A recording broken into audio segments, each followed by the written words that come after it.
형제들아, 우리가 너희에게 구하노니 너희 가운데서 수고하고 주 안에서 너희를 다스리며 권하는 자들을 너희가 알고 그들의 역사로 말미암아 사랑 안에서 가장 귀히 여기며 너희끼리 화목하라.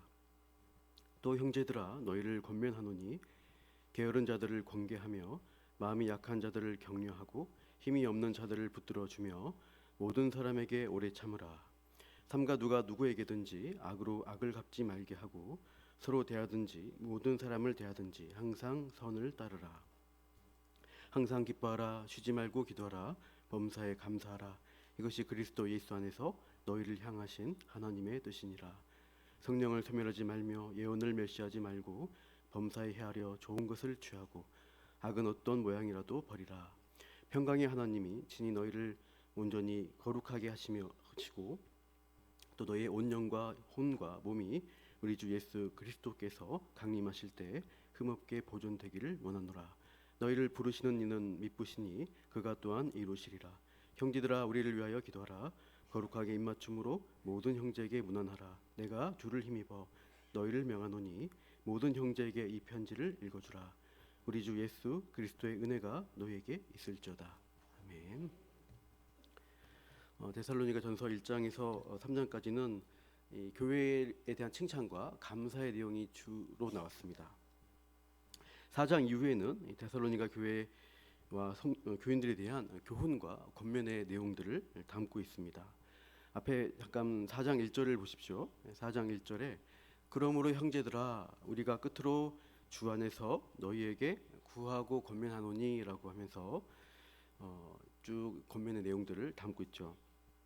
이 구한다라는 동사가 묻다, 문의하다는 뜻도 있지만 요청하다, 요구하다라는 뜻도 같습니다. 여기서는 후자의 뜻으로 쓰여 있죠. 상대방에게 무언가를 요구하는 뜻입니다. 또 1절 끝에 보시면 권면하노니라는 동사가 지난번 말씀드렸지만 전쟁에 출정하는 군인들을 격려할 때 쓰이는 말이기도 했습니다. 전쟁터에 나가는 군인들에게 조심하고 지켜야 할 실제적인 지침을 주는 것이죠. 자기 목숨과 직결된 내용일 수 있기 때문에 군인들이 이런 권면의 말을 굉장히 주의 깊게 들었을 것입니다. 이렇게 사도 바울은 데살로니가 전서 후반부 내용을 이 교인들을 위한 어떤 요구 사항으로 또 담고 있고요. 영적 삶을 위한 중요한 권면을 제시합니다. 그게 4장부터 나오는 교훈들인데, 먼저는 음란을 버리고 거룩하라, 형제를 더욱 사랑하라라는 것을 요구합니다. 음란이 판치는 세상에서 가정에서의 거룩한 사랑을 이루며 공동체에서는 형제를 사랑하는 그러한 자리로 확장되어 갈 것을 요구하고 있죠. 4장 13절부터는 성도의 죽음이라는 현실, 그 죽음으로 인한 이별의 현실에 직면한 성도들을 향해서 이 죽음이 끝이 아니라는 것입니다. 즉 우리에게는 부활이라는 소망의 근거가 있기 때문에 소망이 없는 이 세상 사람과 다르게 슬퍼하지 않을 수 있다라는 것을 선포합니다. 바로 이 땅에서 우리의 육신의 장막이 무너질지라도 예수님처럼 우리도 온전한 부활을 누리게 될 그날을 소망할 수 있는 것이죠. 5장 1절에서 때와 시기에 관해 언급하면서 그날이 언제인지는 모르겠지만 빛에 속한 성도는 늘 깨어서 믿음의 싸움을 해나갈 수 있다는 사실을 도전하고 있습니다. 그 싸움을 혼자 하는 것이 아니라 서로 돕는 공동체 안에서 서로 권면하고 피차 권면하고 서로 덕을 세우면서 이 믿음의 길 걸어가자고 하는 그 교훈이 11절에 나옵니다. 이제 마지막으로 오늘 본문 5장 12절 이후에도 다시 요구와 권면의 내용들을 이어가고 있습니다. 4장 1절에서 사용했던 그 표현 동사를 그대로 다시 사용하고 있는데요. 우리 12절 말씀 읽어볼까요? 시작. 형제들아, 우리가 너희에게 구하노니 너희 가운데서 수고하고 주 안에서 너희를 다스리며 권하는 자들을 너희가 알고라고 합니다. 여기 구한다 표현이 있습니다. 구한다. 너에게 요구한다는 동일한 표현입니다. 그리고 14절 앞부분을 보십시오. 14절 앞부분 보시면 또 형제들아 너희를 권면하노니 라고 합니다. 역시 권면하다 동사가 나오죠. 그러니까 중요한 지침으로 권면하면서 전쟁에 나가는 군인의 심정으로 이 말씀들을 지켜라, 이런 말씀을 주고 있습니다. 이렇게 바울은 이 편지의 마지막 단락에서 구하고 권면하려는 사항들을 강조하면서 말씀을 이어가고 있습니다. 본문은 두 가지 내용으로 구분될 수 있는데, 첫째는 교회 리더십을 어떻게 대할 것인지에 대한 요구사항이고요. 두 번째는 교회 성도들을 향한 권면의 말씀입니다. 먼저 본문 12절 13절에서 데살로니가 교회에 요구하는 바가 무엇인가, 교회의 영적 지도자들을 대할 때 어떤 태도를 가질 것인지를 가르치고 있습니다. 모든 조직이 그렇습니다. 정부나 어떤 사회단체 등에서 리더십의 자리가 중요한 위치에 있습니다. 최근에 우리나라 대통령이 공석이 되었다가 이제 새롭게 대통령을 선출했습니다. 그 대통령이 부재했던 몇 달 동안에 참 국가적 경제적으로 어려웠던 상황이었습니다.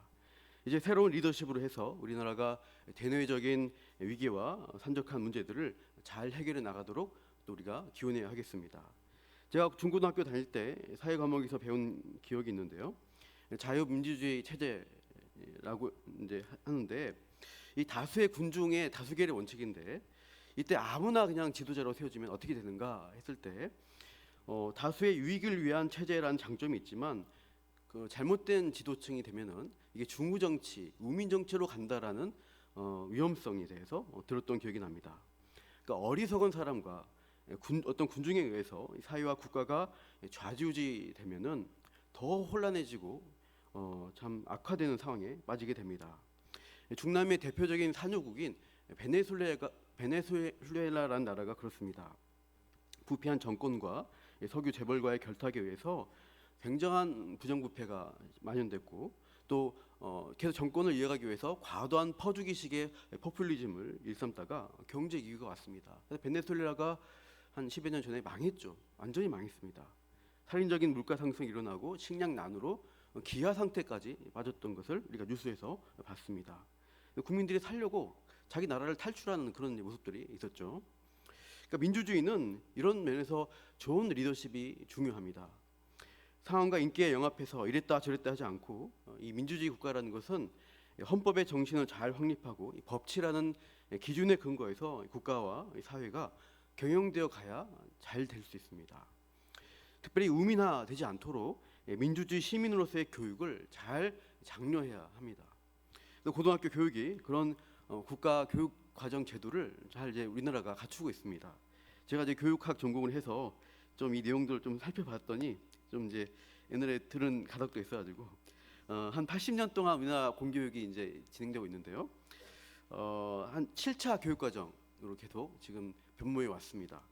처음에 시작할 때 널리 인간을 이롭게 한다, 이 홍익 인간의 이념을 가지고 시작했고요. 또 60, 70년대 산업화 시대를 거치면서 어떤 자주성, 생산성, 유용성 이런 인간상을 제시를 했습니다. 이런 인간을 육성하겠다.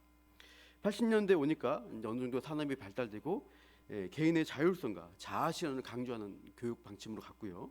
90년대 가꿔지면서는 창조성을 강조했습니다. 창의성 이러면서 수능 시험 체제가 도입이 됐습니다. 현재는 이제 21세기 세계와 정보화 사회를 주도할 수 있는 창의적인 인간, 한국인을 육성한다. 이 방향으로 지금 계속 7차 교육 과정을 진행하고 있습니다. 그러니까 이렇게 우리나라가 발전되었던 가장 큰 동력 중에 하나는 교육인 것 같습니다. 자원이 없잖아요. 근데 인적 자원을 많이 개발하면서 이 나라가 발전하는데 많은 유익이 되었습니다. 그러나 어리석은 우민들이 많아진다면은 우리나라 국가와 이 사회, 이 체제가 제대로 세워질 수가 없는 것이죠. 계속 교육을 통해서 이 민주주의 가치 가운데서 개인의 능력을 잘 발휘하면서 우리 사회 공동체가 모두가 유익을 누리는 그러한 바른 시민들이 세워져야 모두가 행복할 수 있는 것입니다. 마찬가지로 영적 공동체인 교회 또한 영적 우민이 많아진다고 하면은 이 교회가 혼란할 수밖에 없습니다. 그래서 하나님 말씀에 근거한 가르침과 훈련과 교육이 늘 이루어지는 것이 바른 교회의 모습입니다. 성경 말씀이 기준이 되어서 교회의 머리 되시는 그리스도의 권위 아래 우리 송파 제일교회도 순종하며 성장해 나가야 바른 교회의 열매를 맺을 수가 있습니다. 특히 교회는 민주주의 체제라기보다는 하나님의 주권, 하나님의 왕권이라는 이 권위가 그 조직의 중요한 원리가 됩니다. 이 영화 1924년도에 파리 올림픽 육상의 금메달 리스트였던 에릭 리들이라는 선교사님입니다. 나중에 중국 선교사로 가신 분인데 이 일화를 담은 영화가 불의 전차라는 영화이고요. 이 불의 전차 음악 들어보시면 다들 아실 거예요. 올림픽 할 때마다 이 음악을 뉴스에서 많이 틀어줍니다. 근데 그때 이 에릭 리들과 이제 그 교회 목사님이 대화를 한 장면이 제 기억에 남아 있는데요. 하나님 나라는 민주주의가 아닐세. 주님은 투표권을 주지 않으시고 어떤 협상도 용납하지 않으신다네. 오직 옳고 그름만이 분명한 절대자이실 뿐이지. 그럼 하나님은 독재자시군요. 이렇게 에릭들이 말하니까 그래 자비로운 독재자이시지. 이렇게 대화를 했던 기억이 납니다. 그러니까 교회는 자비로우신 독재자이신 하나님의 권위 아래 세워져야 바르게 설 수 있습니다. 그래서 바른 교회는 하나님 말씀에 근거한 바른 신학이 바탕이 될 때 가능합니다. 그러니까 사람들이 이러쿵저러쿵 한 말이 중요한 게 아니라 하나님 말씀이 우선이 돼야 됩니다. 그래서 교회는 영적 리더십이 어떻게 세워지는가가 굉장히 중요합니다. 강단에서 바른 말씀이 선포되고 성경의 원리에 근거해서 교회 여러 가지 일들, 행사들이 진행이 된다면 가장 좋은 교회로 나아갈 수가 있습니다. 영적 리더십을 통해 바른 교회가 세워지고 유지될 수 있다는 사실을 알았기 때문에 사도 바울은 그가 개척한 교회들의 영적 리더십을 세우는 일을 중요한 사역 중 하나로 최선을 다했습니다. 사도행전 13장 14장을 보시면 1차 선교 여행을 떠날 때 지금의 튀르키예 지방에 속한 튀르키예에 있는 갈라디아 지방의 교회들을 세웁니다. 비시디아 안디옥 교회를 시작해서 이고니온, 루스드라, 더베 이 주요 도시에 교회들을 개척하는데요. 근데 그렇게 세우고 나서 알아서 잘 되겠지 하고 손 놓지 않았습니다. 바울은 루스드라에서 전도하다가 돌에 맞아 거의 죽을 뻔했습니다. 그런데 그런 일을 겪으면서도 다시 자기를 박해했던 그 도시의 교회들로 찾아간 모습을 볼 수 있는데요. 사도행전 14장 21절에서 23절까지 그 내용이 있는데요. 이렇게 나오죠. 복음을 그 성에서 전하여 많은 사람을 제자로 삼고 루스드라와 이고니온과 안디옥으로 돌아가서 제자들의 마음을 굳게 하여 이 믿음에 머물러 있으라 권하고 또 우리가 하나님 나라에 들어가려면 많은 환난을 겪어야 할 것이라. 이렇게 다시 교회를 돌아보면서 23절 같이 한번 읽어볼까요?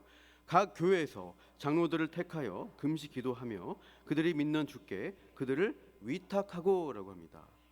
그러니까 박해가 있었던 그 성읍들을 다시 방문하면서 그 교회를 이루고 있었던 제자들의 마음을 굳게 믿음을 붙들어주는 일을 했습니다. 그리고 그냥 떠나지 않고 그 교회 각 교회에다가 장로들, 교회 지도자들을 세워서 제자들을 그 각 교회 성도들을 위탁하고 맡기는 작업을 했던 것입니다.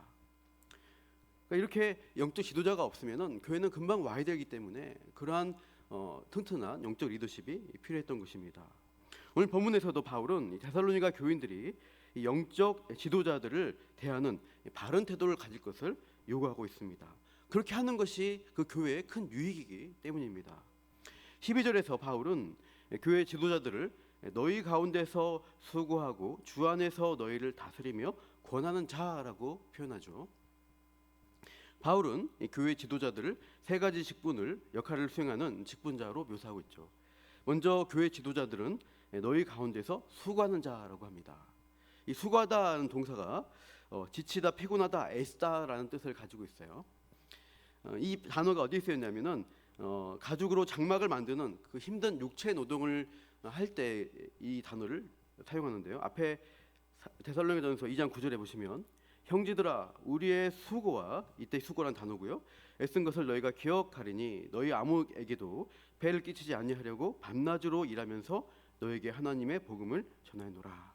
그러니까 밤낮 일한 수고로움을 뜻하는 단어로 쓰였는데 이 용어를 또 교회 지도자의 수고에 대해서도 사용을 합니다. 디모데전서 말씀 같이 한번 읽어볼까요? 잘 다스리는 장로들은 배나 존경할 자로 알되 말씀과 가르침에 수고하는 이들에게는 더욱 그리할 것이니라. 맡겨주신 양떼를 돌보기 위해서 여러 가지 목회일로 수고하는 것을 기억하라라고 조전하고 있습니다. 그러니까 말씀을 가르치는 목회자들이 그런 육체 노동에 버금가는 수고와 애씀과 노동을 한다는 것입니다. 여러분 설교자 저 같은 이 목사들이 설교를 어떻게 준비할까요? 성경을 쓱 읽으면 설교문이 쫙 나올까요? 요즘 AI 인공지능 많이들 쓰시는데 그림도 다 그리고 하더라고요. 설교문도 해봐라. 제가 한번 시켜봤습니다. 예전에 시켜봤는데 겉보기에 그럴싸하게 나오긴 했는데요. 내용을 잘 보니까 그 바탕에 신학 기준이 없어요. 다 짬뽕 시켜놔가지고 해석과 적용이 엉망진창이었습니다. 그래서 또 없는 내용인데 이것을 있는 것처럼 만들어가지고도 이렇게 제시하더라고요. 그래서 이 거짓말한다 얘가. 그래서 이런 이제 사용을 이제 완전히 맡기면 안 되고 어떤 자료를 찾거나 해석할 때 도움 줄 수 있는 정도로만 활용해야지 완전히 맡겨서는 안 되겠다 생각을 했습니다. 장래는 모르겠습니다. AI 목사가 나올지는 모르겠는데 제 생각에는 상당히 어려울 것 같습니다. 하나님 말씀을 준비하는데 많은 에너지가 들어갑니다. 예를 들어 사랑교회 오카드 목사님께서는 주일 설교를 준비하시는데 시간이 얼마나 걸리는지를 말씀하신 적이 있습니다. 한 편 준비하는데 20시간을 소요하신다고 했습니다. 하루에 5시간씩 투자하면은 4일이 걸리는 시간입니다. 제가 오카드 목사님처럼 준비하진 않습니다. 근데 목사님들이 설교 말씀을 준비하는데 그만큼 이제 쉽지 않다는 것을 제가 말씀을 드리는 거죠. 게다가 목회자가 설교만 하는 것이 아닙니다. 신방과 성경 공부 훈련도 시켜야 되고 여러 교회 행사들을 계획하고 준비하고 또 참여합니다. 또 갑작스럽게 장례가 일어나면 장례를 주관하고 또 행정적인 절차들 일들도 처리해야 합니다. 오늘 저도 좀 많이 피곤한 상태로 이 자리에 있습니다. 한 주간 돌아보니까 목요일 저녁에 청년 양육훈련을 한 10시 넘어까지 인도를 했습니다. 또 금요일날 휴일이었지만 또 가족도 돌봐야 되니까 가족과 함께 좀 산행을 했습니다. 금요일 오후부터 또 1박 2일 청년 임원 MT 또 회의 MT를 다녀왔습니다. 그래서 이제 회의도 많이 여름사역 준비 회의를 했고요. 또 밤 늦은 시간 동안 이제 얘기하다 보니까 또 여러 가지 속 얘기들을 하면서 새벽 3시 반까지 담소를 나눴습니다. 토요일 날까지 MT를 마치고 이제 저녁에는 이제 한 달 남은 해외 비전 트립, 베트남 비전 트립 준비 모임을 하면서 또 이것 또한 밤 9시 넘도록 또 이제 준비하고 또 여러 가지 회의를 했습니다. 이렇게 하다 보니까 몸이 좀 피곤한 상태로 강단에 서게 되는데 매주마다 이렇게 분주하게 서는 것은 아닙니다. 근데 말씀을 가르치고 목양하는 이런 여러 가지 일들이 수고가 따른다는 사실입니다. 그래서 교회 지도자들의 수고 이런 부분들을 또 바울이 권면하고 있고요. 또 다음 교회 지도자들은 주 안에서 너희를 다스린 자라고 표현하고 있죠. 다스리다 이 동사가 프로이스테미라는 동사인데 다스리다, 선두에 서다라는 뜻도 있고요. 그러니까 권위의 개념이죠. 한편으로는 관심을 가지다, 돌보다라는 돌봄의 개념 두 가지를 가지고 있습니다. 말씀으로 잘 다스리면서도 돌봐주는 것이죠. 다스리는 권위를 행사하는 일, 그리고 부모가 자녀를 돌보듯 영적 리더가 성도를 돌보는 일을 수행하는 것이 목회자의 일입니다. 영적인 의미로 성도들이 잘 될 수 있도록 그 영혼과 삶이 하나님 앞에 잘 세워지도록 영적 권위로 가르치고 지도하면서 또 이렇게 밀어주는 돌보는 역할까지 섬김의 리더십을 우리가 해야 하는 것이죠. 마지막으로 영적 지도자들은 너희를 권하는 자라고 합니다. 이 권하다는 이 동사가 어떤 사람의 마음에 무엇을 두다라는 의미를 갖고 있습니다. 윤리적 맥락으로 많이 쓰인 단어인데요. 나쁜 행위와 잘못에 대해서 경고하며 꾸짖는 것을 의미합니다. 그래서 권징하고 나아가서는 징계까지 내릴 수 있는 좀 엄격한 의미의 권면이라 할 수 있죠. 이렇게 영적 리더십은 이 교회의 성도들을 말씀으로 가르치고 세우며 돌보기 위해서 수고를 다해야 합니다. 이렇게 수고하는 리더십에 대해서 12절 끝에 보시면 성도들을 향해서 너희가 알라라고 하죠. 알아주다라는 뜻인데요. 문맥상 보면은 이 의미는 존경하다, 공경하다라는 확대된 의미로 이해할 수 있습니다. 즉 바울은 데살로니가 신자들에게 교회 안에서 수고하고 다스리며 권하고 있는 이 교회 영적 지도자들을 존경하라고 요구합니다. 계속해서 바울은 이 데살로니가 신자들이 이 교회 지도자들을 존경할 뿐 아니라 그들의 역사로 말미암아 사랑 안에서 가장 귀히 여기도록 요청하고 있습니다. 사랑하는 성도 여러분, 하나님 말씀으로 잘 살 수 있도록 돕고 인도하기 위해서 애쓰는 목회자, 또 장로님들, 여러 직분자, 또 우리 영적 리더자인 구역장까지 여러분의 영적인 리더십들입니다. 그러니까 성도들을 섬기는 이 영적 지도자들을 사랑 안에서 여러분들이 존경하셔야 됩니다. 바울은 그 자신과 데살로니가 신자들과의 관계에서 이러한 사랑의 관계들, 섬김의 관계들을 몸소 보여주었던 것입니다. 또 13절에서 말씀하듯이 성도들은 교회 지도자들의 그 역사로 말미암아 존경하는 것이죠. 그래서 역사란 단어, 바로 12절에서 언급했던 수구하고 다스리며 권하는 이 세 가지의 역할들을 떠올리게 합니다. 교회 지도자들의 지위나 직분 그 자체 때문이 아니라 그들이 수행하는 중요한 목회적 사역 때문에, 그 내용 때문에 존경하는 것이 필요합니다. 특히 바울은 교회 지도자들을 가장 귀히 여기며라고 하죠. 가장 귀히란 이 단어가 최상급입니다. 과장된 최상급의 표현인데요. 그러니까 신자들이, 성도들이 교회 지도자들을 어떤 다른 사람들보다, 또 세상의 권위자보다 더 큰 존경과 사랑으로 대해야 된다는 것을 가르치고 있습니다. 어떻게 보면은 목회자 사람됨을 보고 좀 좋은 목사님이니까 존경할 수 있고, 좀 못된 사람이니까 존경하지 못해, 이렇게 하는 것이 아니라 중요한 것은 그 사람을 통해서 선포되는 하나님 말씀의 권위에 의해서 귀하게 여기고 듣고 순복하는 것입니다. 제가 목사니까 저를 존경하고 귀히 여기라, 자화자찬의 표현이 아닙니다. 제가 제 말을 전하는 것이 아니라 성경에 근거한 하나님의 말씀을 전하기 때문에 이것을 귀히 보시고 들으시기를 축원합니다. 목사님이 실수할 수 있죠. 그래서 사람이니까 그렇습니다. 잘못된 길로 인도하는 리더십이 있다면은 여러분 그래도 맹목적으로 따르지 마시고 분별하시기를 또 바라요. 성경에 근거해서 맞는 말씀인지를 또 생각하시길 바랍니다.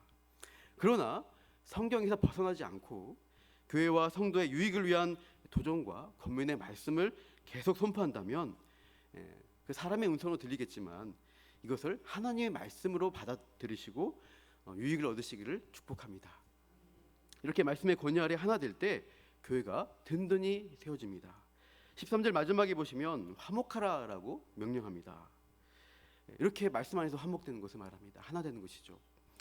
14절 이후 보시면은 다시 형제들아 너희를 권면한다라고 말씀하죠. 요구사항에 이어서 성도들에 대한 권면과 도전의 말씀을 줍니다. 14절에서는 먼저 연약한 성도들에 대해서 언급을 하고 있습니다. 게으른 자, 마음 약한 자, 힘이 없는 자라는 것을 말하죠. 이 게으른 자는 예전 한글 성경 보시면 규모 없는 자라고 번역되어 있습니다. 군인이 행군한 도중에 대열에서 벗어난다는 언어의 의미인데요. 그러니까 낙오되는 것을 말합니다. 모두가 한 방향으로 따라서 질서 정연하게 가고 있는데 그 질서를 싫어하고 제멋대로 행하는 사람을 가리키는 표현이에요. 교회 질서를 무시하고 자기 일상의 삶도 무질서하게 그렇게 게으르게 있는 그런 사람에 대해서 권계하라는 것입니다. 교회 안에서 분란을 일으키고 또 무질서한 언행을 일삼는 자를 우리가 서로 지켜주는 것인데요. 좀 잘 다스려야 합니다. 가만히 두고 있으면 여러 사람들이 이제 피해를 입게 되고 공동체에 악영향을 끼칠 수가 있습니다. 그래서 때로는 좀 일이 커지게 되면 당회 차원에서 권증을 시행하면서 질서를 바로잡는 일들이 필요합니다. 그 다음에 마음이 연약한 자, 힘이 없는 자들도 교회 안에 있다는 것을 말씀합니다. 예를 들어 질병으로 고생하는 환우나 가족 친인척의 죽음으로 슬퍼한 자들, 또 상황과 환경의 어려움이나 환란으로 인해 불안에 처해 있고 공궁해져서 마음이 약해지고 힘없는 성도들이 있다면 어떻게 할까요? 온 공동체가 그와 함께하면서 세워주고 격려하는 일에 동참하셔야 합니다. 장례식 같은 경우가 나면 어떻게 합니까? 많은 성도들이 그 자리에 함께 참여하고 위로를 전하면서 약속의 말씀으로 함께 믿도록 격려하는 것이죠. 신방하고 연락하면서 또 안부를 묻고 위에서 기도를 해주는 일입니다. 또 14절 끝에 보시면 모든 사람에 대해서 오래 참아줘야 한다라고 권면합니다. 이 목양의 일은 쉽게 빠르게 열매를 거두기가 어려운 것 같습니다. 때로는 때가 되기까지, 열매를 거두기까지 수십 년이 걸릴지라도 그 공동체 안에 연약한 자를 품고 나가야 할 수도 있습니다. 그래서 성령의 열매 중에 오래 참음이라는 열매가 있죠. 오래 참고 인내하면서 그 연약한 성도가 굳은 믿음 위에 세워지도록 지지해주고 때로는 강하게 도전하면서 품어나가는 그 일을 우리가 함께 해나가야 합니다. 그런데 이 권면을 지금 누구에게 하고 있습니까? 14절 시작할 때 언급하고 있죠. 형제들아 너희에게 권면하노니입니다. 목회자만 그렇게 하라, 지도자만 그렇게 하라가 아니고 모든 형제들, 성도들이 이 일에 함께 동참해야 한다. 목회자의 심정으로 교회를 나가야 한다는 것을 강조하고 있습니다. 15절에서는 이 교회 밖의 사람을 향한 권면으로 또 이 목회 영역이 확장되고 있죠. 15절 보십시오. 삼가 누가 누구에게든지 악을 갚지 말게 하고 서로 대하든지 모든 사람을 대하든지 항상 선을 따르라.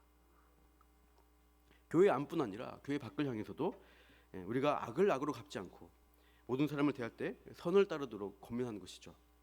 그러니까 소극적으로는 나에게 악하게 한 사람을 대할 때 똑같이 갚지 말라는 것입니다. 내가 피해를 입었고 자존심에 상처가 났고 그럴 때 똑같은 방식으로 복수하는 식으로 대응하는 것은 기독교인의 방식이 아닙니다. 흔히 중국 무협 영화나 무협지 소설 보시면 다 많이 아시죠? 악당이 주인공의 부모를 살해합니다. 그때 어린 주인공이 구사일생으로 살아남아서 어떻게 합니까? 복수의 칼날을 갈기 시작합니다. 초에 묻힌 고수를 만나서 스스로 모시면서 온갖 고역과 훈련과 고행을 거쳐서 결국 상당한 실력자로 성장을 하죠. 그리고 이제 원수를 어디서 만납니까? 외나무 다리에서 만나잖아요. 그렇게 해서 이 원수와 일생일대 대결을 통해서 결국 원수를 갚았다.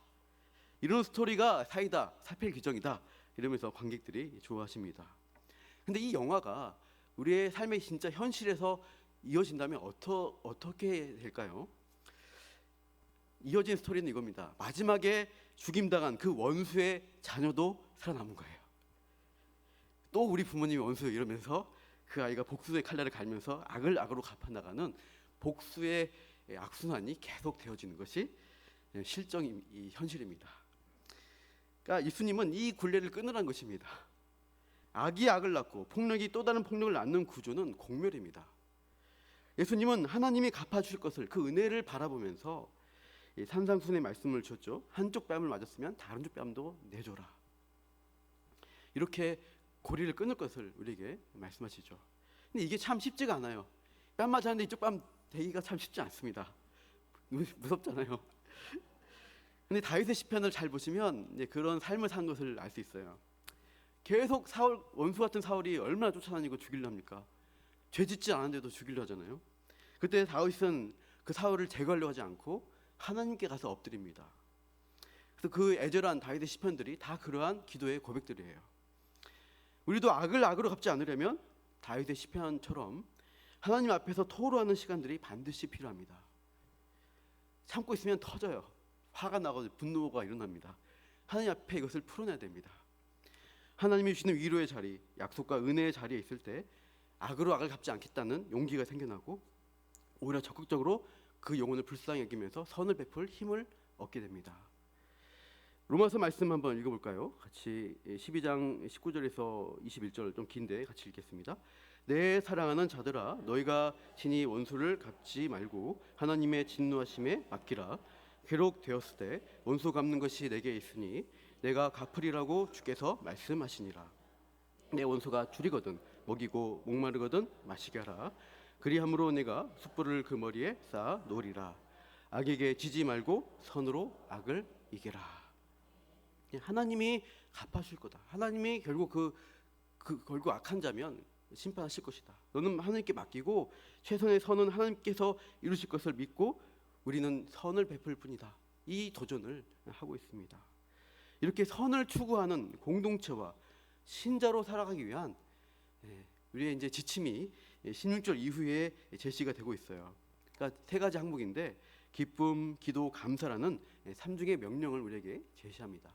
이 세 가지가 돌아가야 우리가 이런 모습으로 선을 베풀 수 있다는 것이죠. 여러분 항상 기뻐하라 할 수 있습니까? 기뻐할 상황이 아닌 때도 기뻐할 수 있을까요? 근데 이건 기뻐하라 명령입니다. 데살로니가 교인들은 동족들에게 박해를 받고 있었죠. 데살로전서 2장 14절 보시면 유대에 있는 교회들을 본반자 되었다라고 하시면서 이제 유대인들의 고난 받은 처럼 너희도 너희 동족들에게 동일한 고난을 받고 있다라고 말씀하고 있습니다. 데살로니가 교인들이 쉽지 않은 상황인 것이죠. 동족에게 박해를 받는데 그 상황에서 항상 기뻐하라라고 권면을 하고 있어요.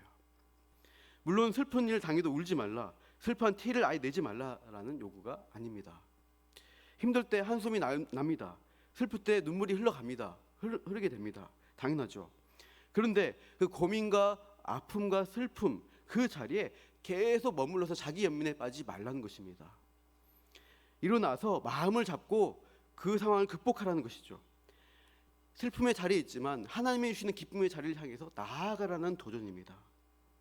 그래서 힘든 상황에서도 우리가 기뻐할 수 있는 힘을 얻기 위해서는 쉬지 말고 기도하는 자리를 붙들어야 합니다. 느헤미야 8장 10절 말씀인데요. 이날은 우리 주의 성일이니 근심하지 말라. 여호와로 인하여 기뻐하는 것이 너희의 힘이니라.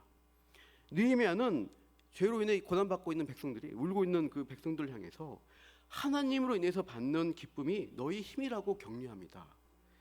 다윗은 그 믿음으로 살아가고 또 사랑할 힘이 떨어졌을 때 어떻게 했습니까? 이렇게 고백하며 기도한 것 같은데요. 시편 18편 1, 2절 읽어볼게요. 같이 시작. 나의 힘이신 여호와여, 내가 주를 사랑하나이다. 여호와는 나의 반석이시요 나의 요새시요 나의 하나님이시요 내가 그 안에 피할 나의 바위시요 나의 방패시요 나의 구원의 뿌리시요 나의 산성이시로다.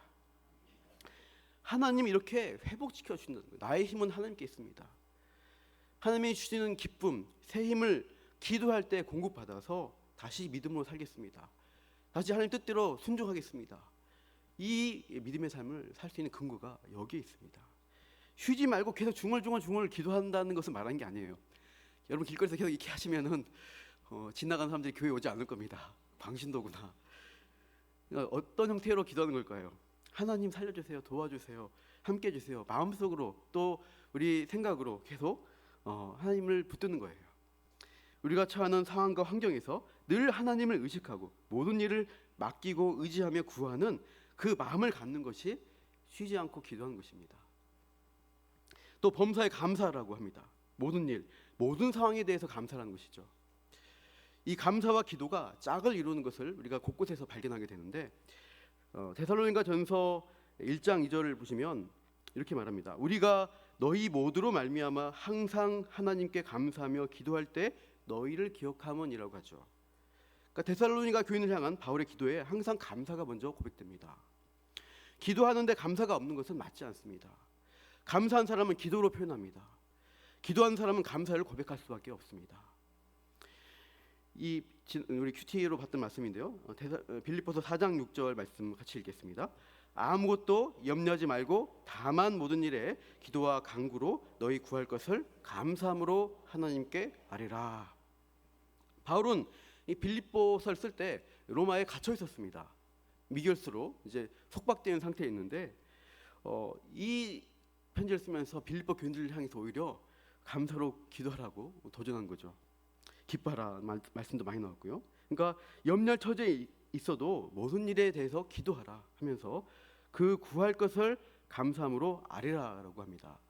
여기 보시면 잘 보시면 구해서 받았으니까 그거 가지고 감사하는 것이 아닙니다. 아직 주시지 않았고 상황은 여전히 그대로지만 구할 것을 감사함으로 아뢰는 것입니다. 왜 그렇습니까? 하나님이 미래 언젠가 하나님의 때와 방법으로 최선으로 응답하실 것을 내다보기 때문이에요. 그것을 믿기 때문에 앞으로 있을 감사의 내용들을 끌어다가 지금 감사를 선포하는 겁니다. 이렇게 항상 기뻐하라, 쉬지 말고 기도하라, 범사에 감사하라, 이 3중 명령은 그리스도 안에서 우리를 향하신 하나님의 뜻임을 말하고 있습니다. 이것이 하나님의 선하심을 나타내는 우리가 신앙생활하는 힘의 근원이 되는 것이죠. 마지막으로 이 말씀 읽어볼까요? 시편 37편입니다. 시작. 또 여호와를 기뻐하라. 그가 내 마음의 소원을 내게 이루어 주시리로다. 내 길을 여호와께 맡기라. 그를 의지하면 그가 이루시고 내 의의를 빛같이 나타내시며 내 공의를 정오의 빛같이 하시리로다. 아멘. 선하신 하나님을 믿고 순종하는 일에서 우리를 통해서 하나님의 의와 그 공의의 빛이 이 우리 공동체를 밝힐 것이고 이 세상을 밝게 빛나게 할 것입니다. 영적 지도자를 귀히 여기시고 연약한 성도를 품고 세워주면서 항상 선함으로 열매 맺는 기쁨과 기도와 감사가 넘치는 우리 모든 송파제일교회 공동체가 되시기를 축복합니다.